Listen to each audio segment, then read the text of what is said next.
Good morning and happy Wednesday, beautiful people. 6:37 na nga nang tayo ay bumangon at nagpalit na tayo ng ating work attire at ang ating early morning skincare routine.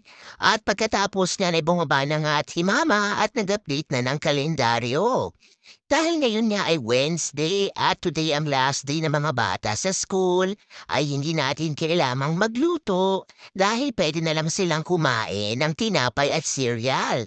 Kaya naman, binuksan ko na muna ang kurtina at pinakain ko na nga ang ating alagang guinea pigs na si Nugget at Piggy Smalls at nagwalis na rin tayo ng ating living room. Pumunta naman tayo sa dining room at pagbukas nga natin ng kurtina ay medyo maliwanag na nga at nakasilip na si Haring Araw. Pinag-brew na rin ako ni Daddy ng ating coffee at ngayon nga ay nag-toast lang tayo ng 2 pirasong waffle para sa ating almusal. Matagal-tagal na rin tayong hindi nakakakain ng waffle at nilagyan natin yan ng konting Nutella para medyo meron tayong palaman for today.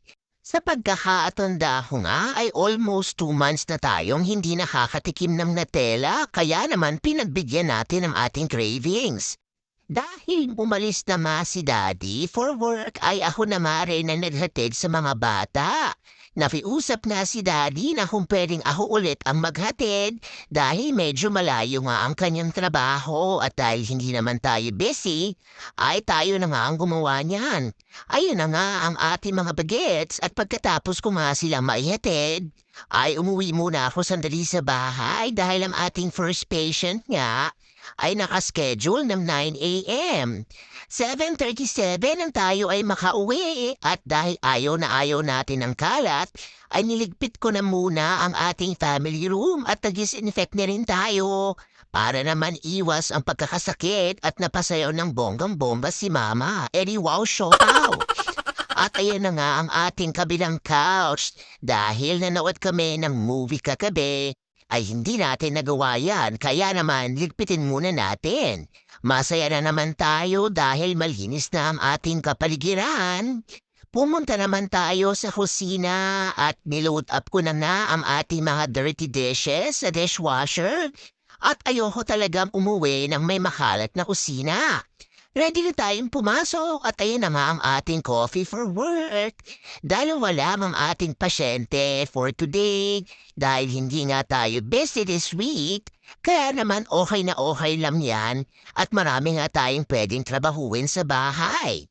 Ayan na nga tayo sa ating first patient, kinuha na natin ang ating computer at bicycle at ano naman ang arte ni Mama, may pa-flying kiss pa. Eddie, wow, siopaw! Feeling beauty ko yarn. Ina-enjoy ko pa rin ang aking morning coffee at panito na nga tayo nagdadrive sa Pennsylvania Turnpike.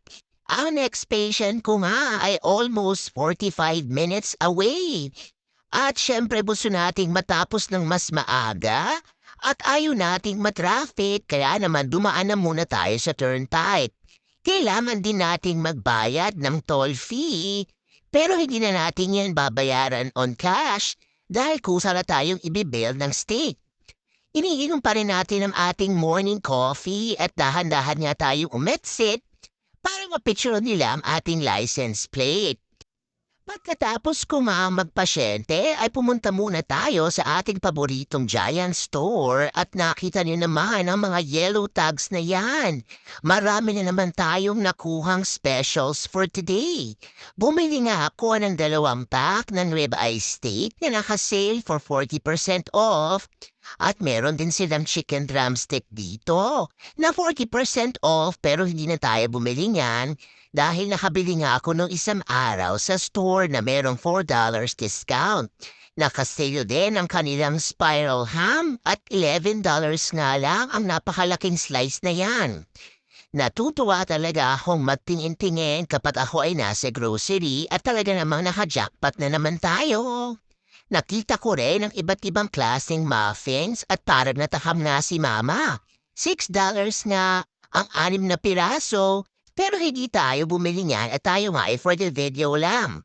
Magbe-bake na lang tayo ng ating own version ng muffin. Nagmamadali na rin tayong umuwi dahil sa mga oras na ito ay medyo gutom na nga rin si Mama. At ayan na nga, dumating na nga ang ulan at kasabayan natin ang malalaking crab. Kaya naman nag-iima talaga at nagdahan-dahan si mama. Ang last patient nga natin ay almost 25-minute drive. At nung makarating nga tayo sa bahay ay nagtanggal muna tayo ng ating coat at kumain na din tayo ng ating late lunch. Hindi na nga tayo nakapag-video dahil tayo nga ay na-busy at nag-lowbat. 12:10 na nang tayo ay makakain at nakaligo na rin pala ako sa mga oras na yan dahil susundo na nga tayo kay ate sa kanyang volleyball training. Pagkatapos nga ng training ni ate ay pumunta kami sa store dahil pinag-shopping ko nga siya para sa kanyang advance birthday gift. At habang tayo nga ay nag-aantay sa sasakyan ay nag-lotion muna ang maarte ng mama at may baon pa rin tayong coffee dahil coffee is life. Yan lang muna for today's video. Remember, every kissing is a blessing. Bye-bye!